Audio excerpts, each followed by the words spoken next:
This is the International Anthony Burgess Foundation podcast. Anthony Burgess was one of the most important and prolific British writers of the 20th century. Most famous for his dystopian vision, A Clockwork Orange, he wrote 33 novels, 25 books of non-fiction, and over 250 musical compositions. This podcast aims to illuminate Burgess's life and work, and his connections to other 20th century literature, film and music. So join us as we explore the world of Anthony Burgess.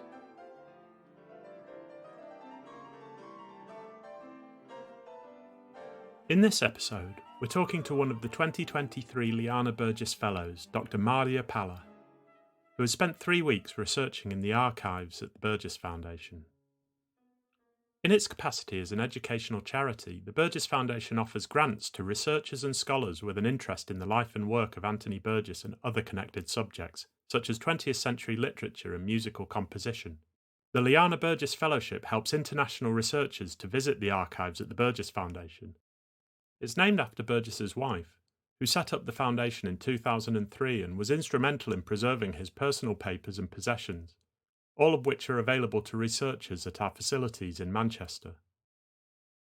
Dr. Mária Palla is Assistant Professor at the Institute of English and American Studies at Pázmány Péter Catholic University in Budapest, Hungary. Her research focuses on contemporary literatures in English, which she examines using the tools of post-colonial criticism. She's published widely on Canadian literature, focusing on representations of the diasporic experiences of immigrants to the country. She's currently working on Anthony Burgess's Malayan novels. I'm Graham Foster and I spoke to Mária Palla at the Burgess Foundation in Manchester in July 2023.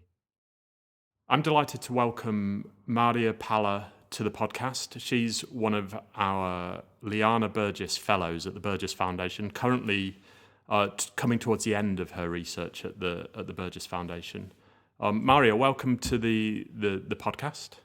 Thank you for having me here.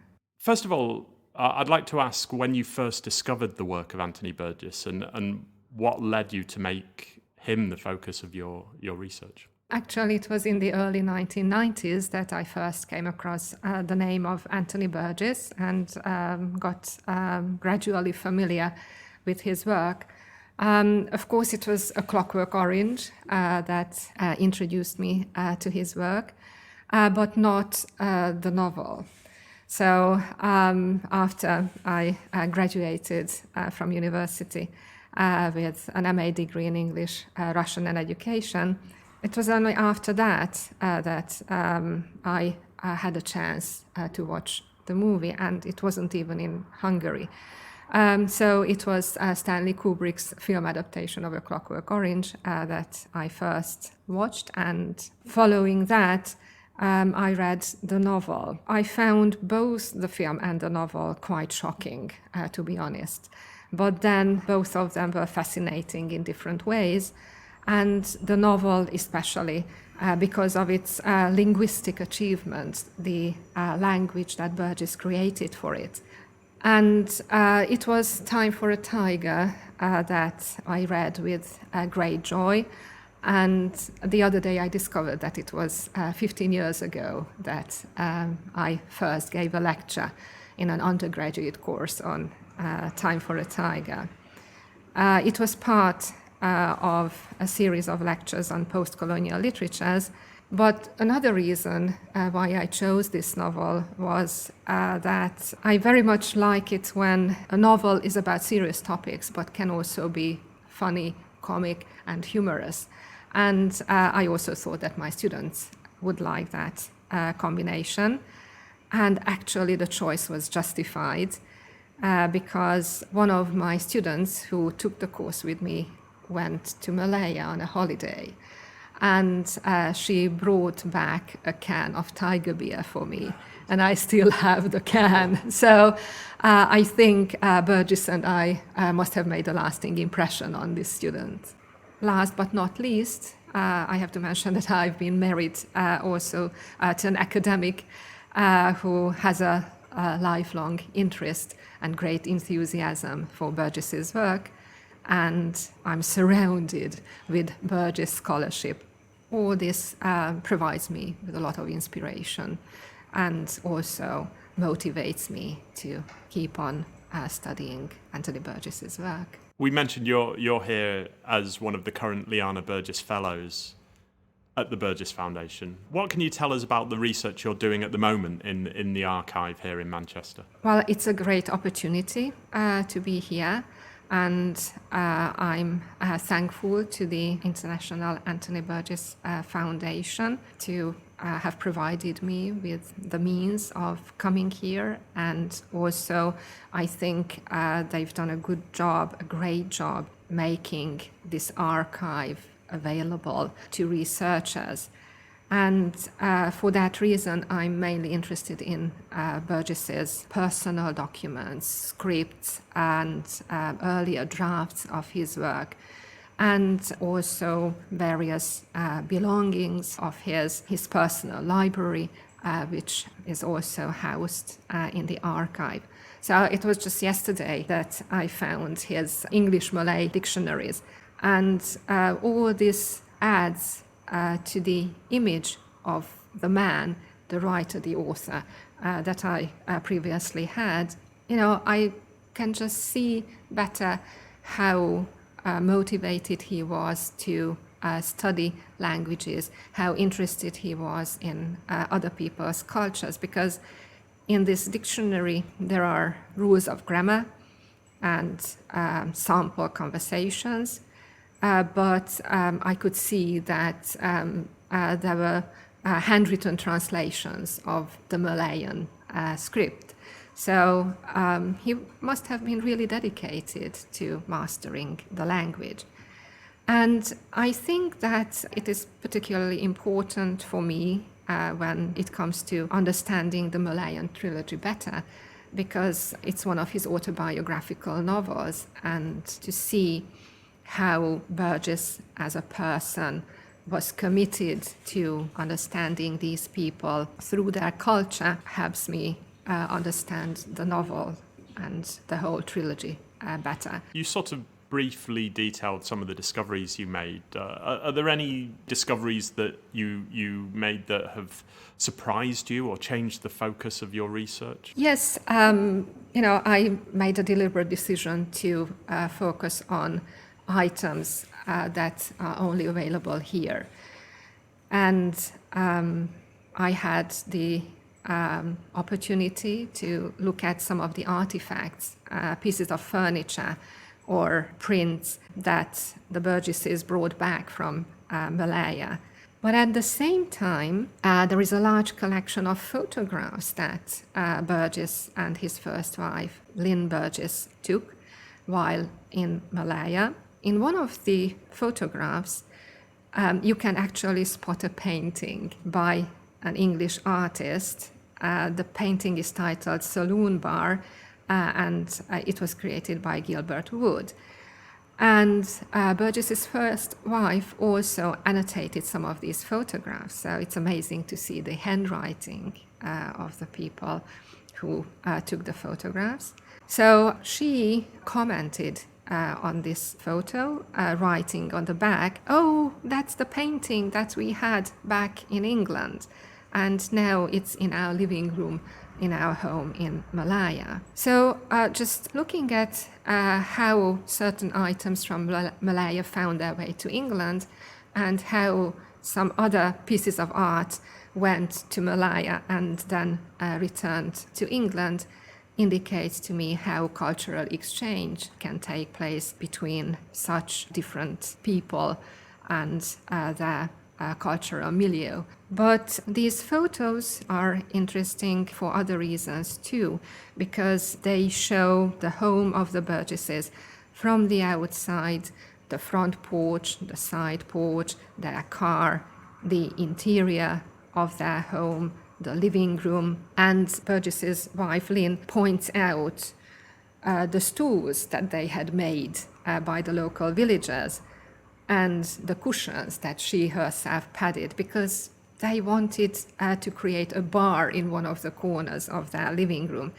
And this is like recreating an Englishman's home.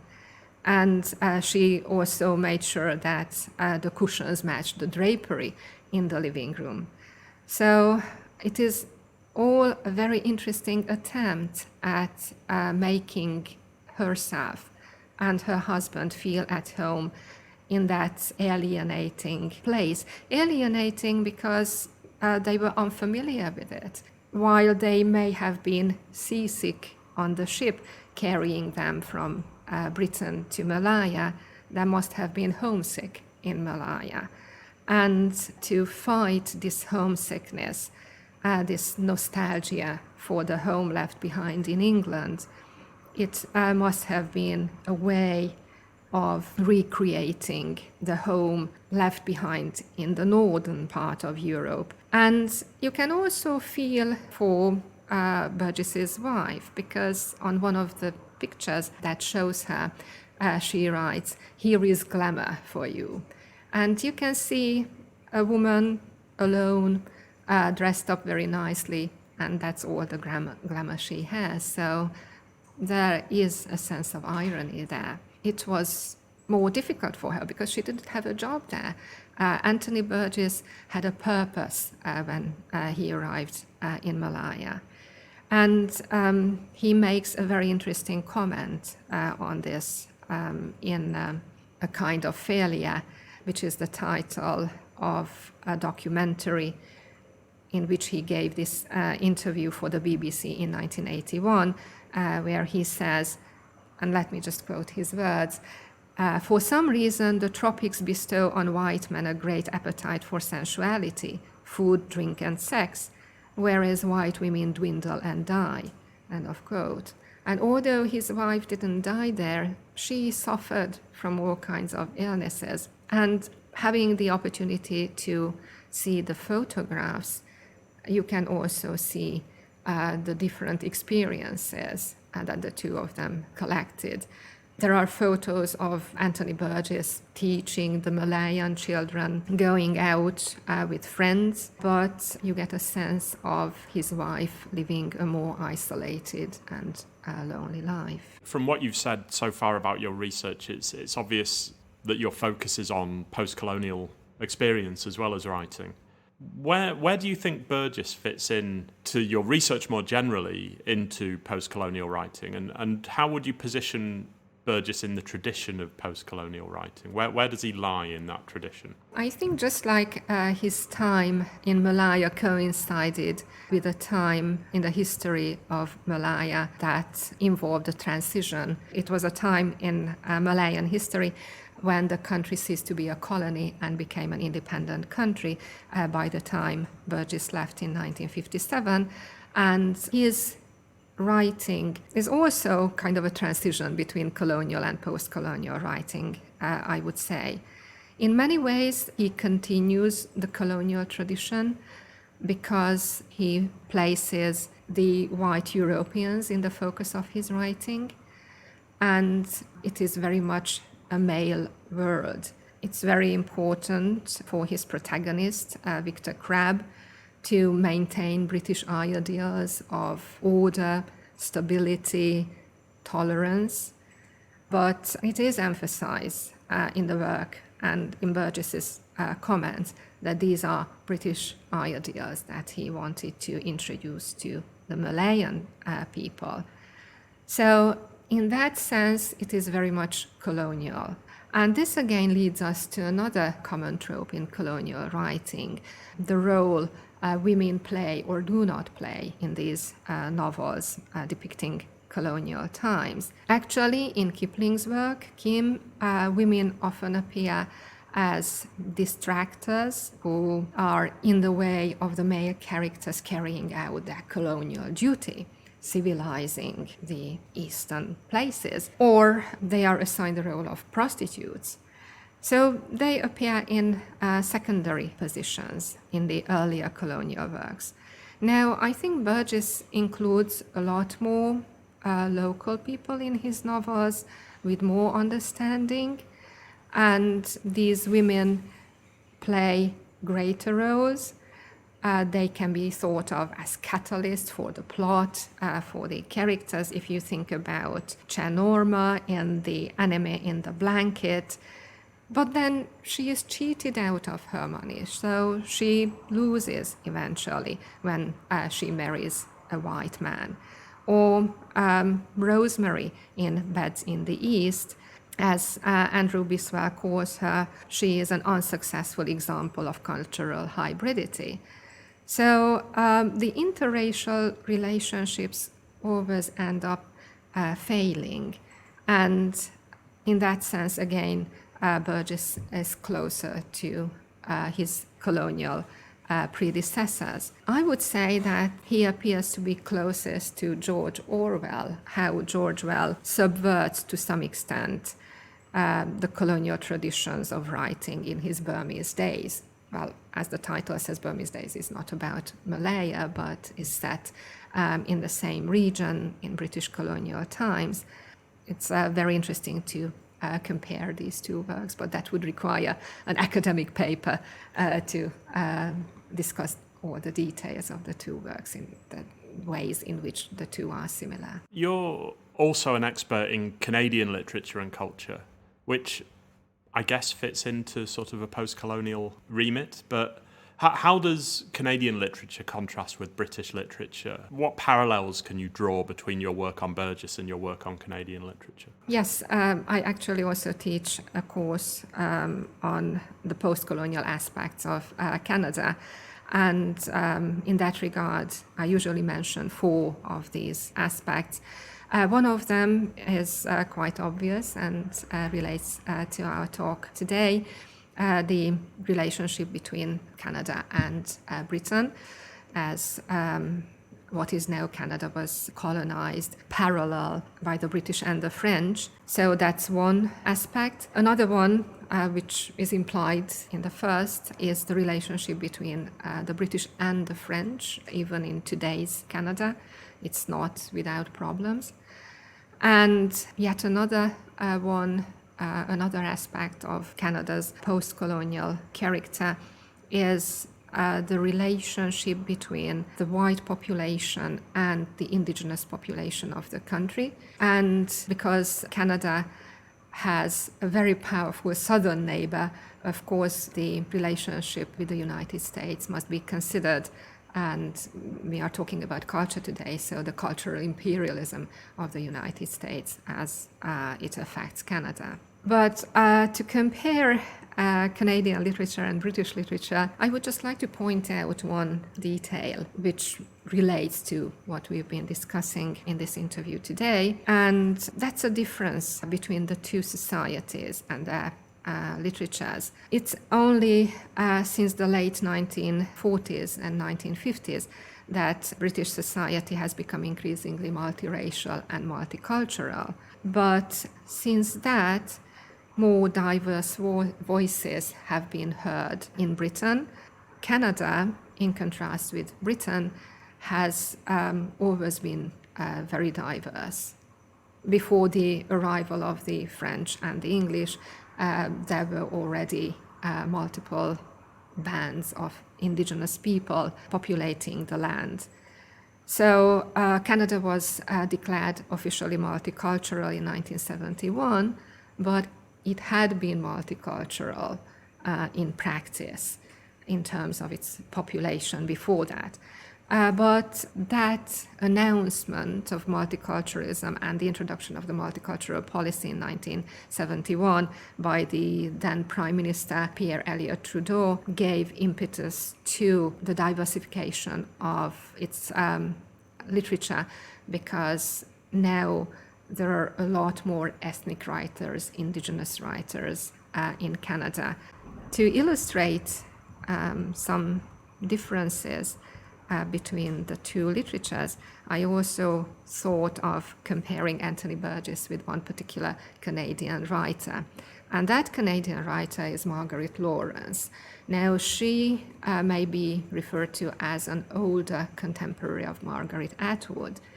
But similarly to Anthony Burgess, she also went from her birthplace in Canada to some colonial territories in the 1950s. So she lived in Somaliland, which was a British protectorate at that time, and also on the Gold Coast, which later became Ghana. Actually, Ghana became independent in 1957, just at the same time when Malaysia became an independent country. But I think no matter what Burgess says about himself being attracted to anarchism, this is again a quote from one of his, from the first volume of his autobiography, Little Wilson and Big God, where he says, "I was not really anything but a renegade, Catholic, liberal, humanist with tendencies to anarchism. I do not think nearly 50 years after I have much changed my position."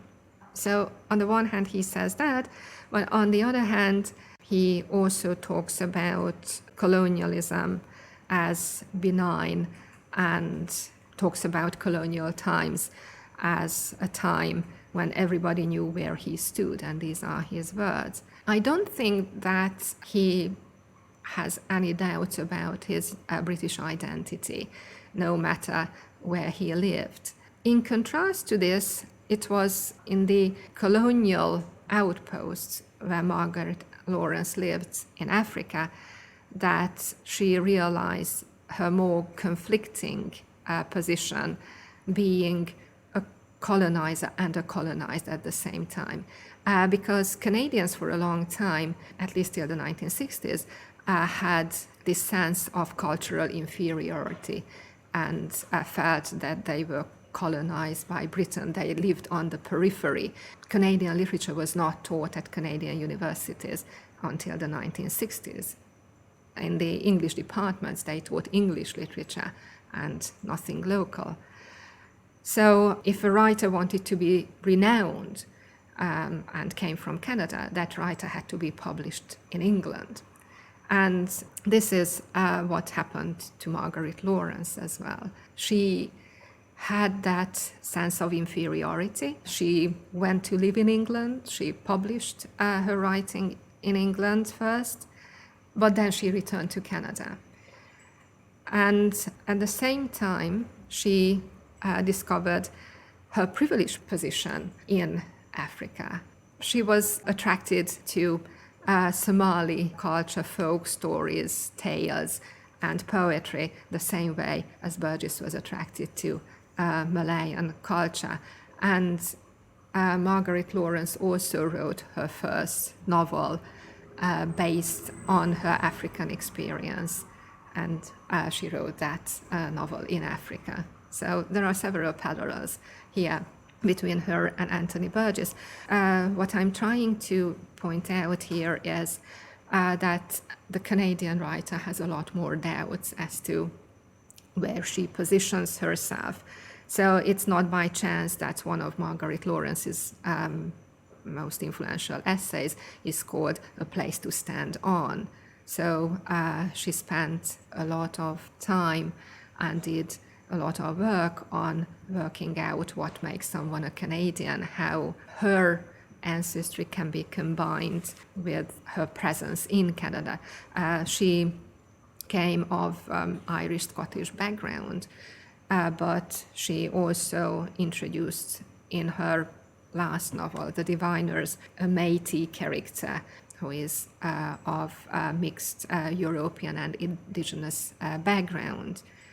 So I think that she tried to combine all this diversity and unite them in order to form her own identity, while I don't quite see that in Anthony Burgess's writing. Well, that's fascinating. We don't hear really that sort of comparison between British literature and Canadian literature a lot, certainly in this country. One of the other things you've researched is the Hungarian diaspora, particularly Hungarians living in Canada or people of Hungarian descent living in Canada.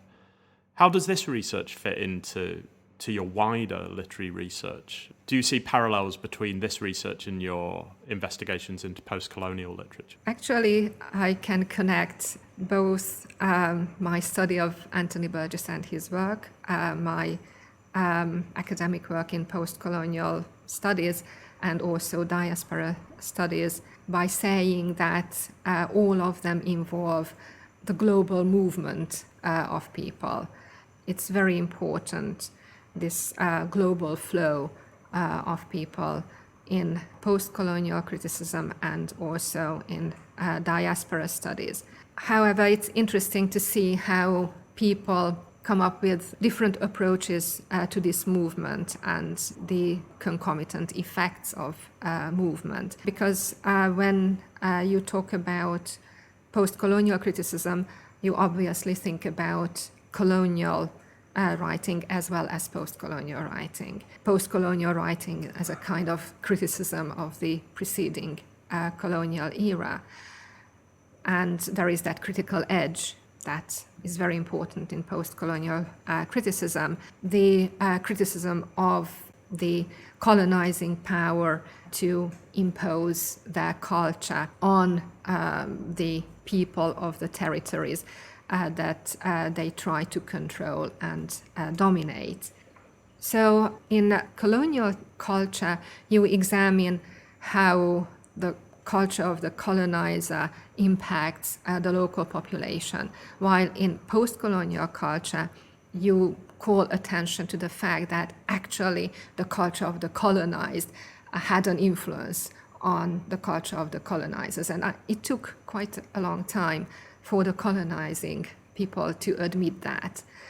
At the same time, when you look at people living in diaspora, you see how diasporas are the result of people's movement. But diaspora is a work of Greek origin, and the first part, dia, means over and through, and the second part translates as to scatter or sow.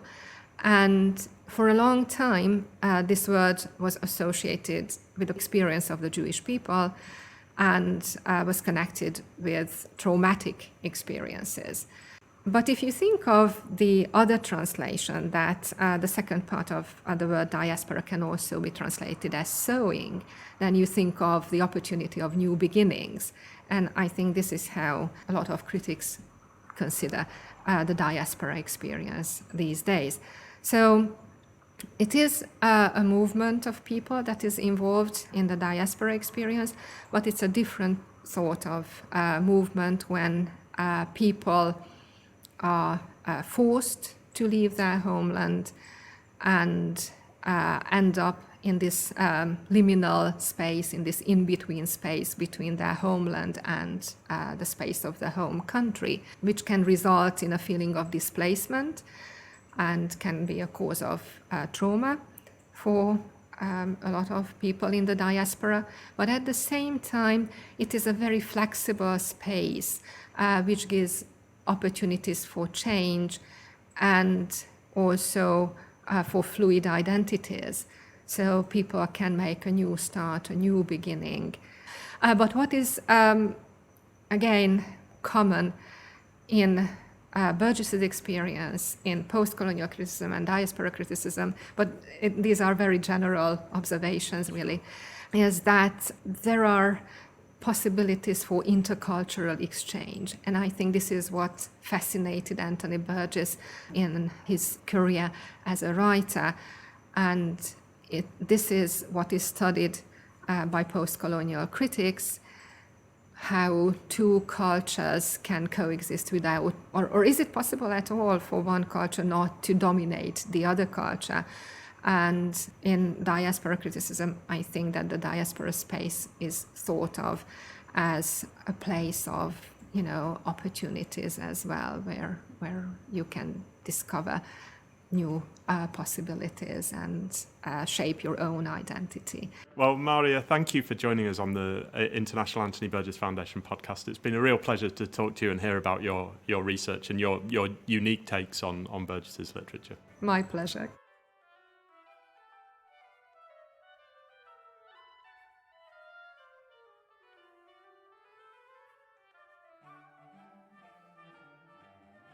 You've been listening to the International Anthony Burgess Foundation podcast. To find out more about Anthony Burgess and how to support the work of the Burgess Foundation, visit anthonyburgess.org. If you've enjoyed this episode, leave us a review and subscribe wherever you get your podcasts.